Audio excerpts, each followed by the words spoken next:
domaine de la vie sociale, culturelle et spirituelle de notre Église particulière.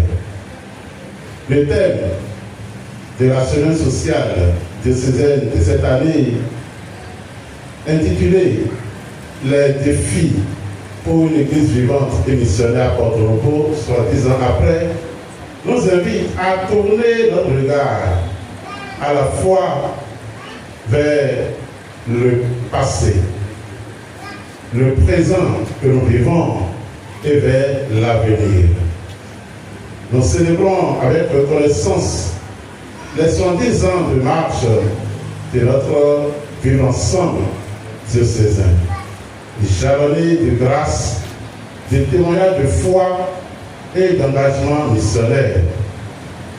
Mais nous sommes aussi appelés à scruter les défis qui se dressent devant nous.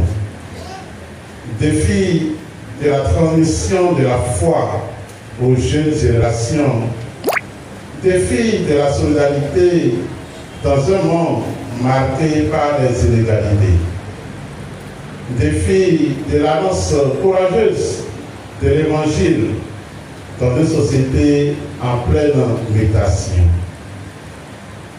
défis liés à l'auto-prise en charge, la santé, l'éducation et l'engagement aussi bien chrétien que socio-politique.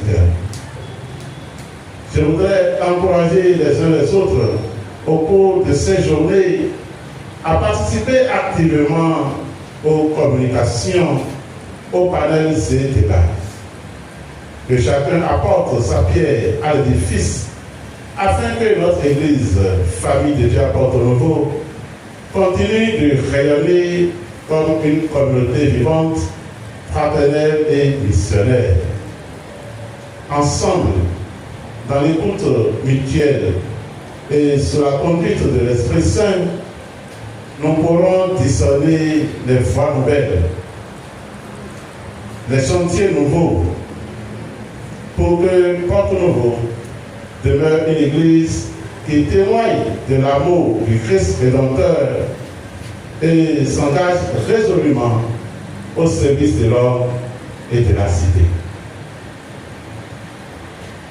Avant de conclure cette allocution d'ouverture, permettez-moi de rendre un hommage vibrant au nom de tout le vicariat épiscopal et du laïcat, un hommage vibrant empreint de foi et de l'espérance en la résurrection à notre chère et répétée sœur Rolande Agonico, épouse Raïmi, la secrétaire générale du bureau diocésain des laïcs, que le Seigneur a rappelé à lui il y a quelques jours après une épreuve de maladie.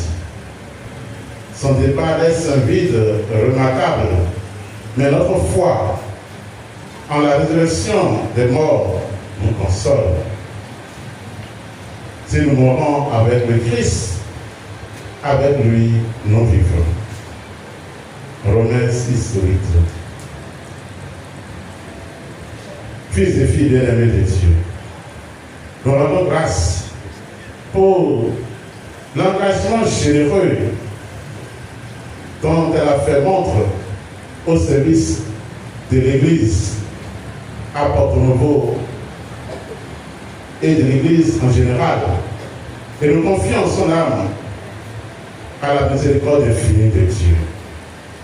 Que son témoignage inspire chacun d'entre nous à poursuivre avec courage et fidélité la mission qui nous est dévolue. Je confie ces assises à la Vierge Marie, Mère de l'Église, Reine de Wadon, et je prie pour que ces jours soient féconds en inspiration, en communion et en engagement. Bienvenue donc à tous et à toutes, et que le Seigneur bénisse notre travail.